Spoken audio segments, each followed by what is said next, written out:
নগাঁও নুৰুল আমিন ষ্টেডিয়ামত অনুষ্ঠিত Nagaon district inter school volleyball tournament 2026-ৰ ফাইনেল খেলত HM গ্ৰীণ বেলি একাডেমীৰ ছোৱালীৰ ভলীবল দলে উৎকৃষ্ট খেল প্ৰদৰ্শন কৰি ৰূপৰ পদক দখল কৰে।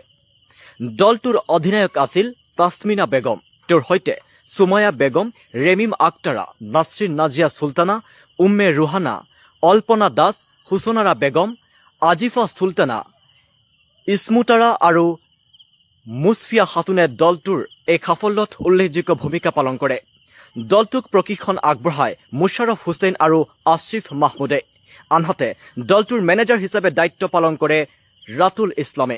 এই কৃতিত্বই বিদ্যালয়ৰ লগতে সমগ্ৰ বগামুৰ অঞ্চললৈ গৌৰৱ কঢ়িয়াই আনিছে। বিদ্যালয় কৰ্তৃপক্ষ, অভিভাৱক আৰু স্থানীয় ৰাইজে খেলুৱৈসকলক আন্তৰিক অভিনন্দন জনোৱাৰ লগতে ভৱিষ্যতেও এনে সফলতা অব্যাহত থাকিব বুলি আশা প্ৰকাশ কৰিছে। News desk report, news any Assam.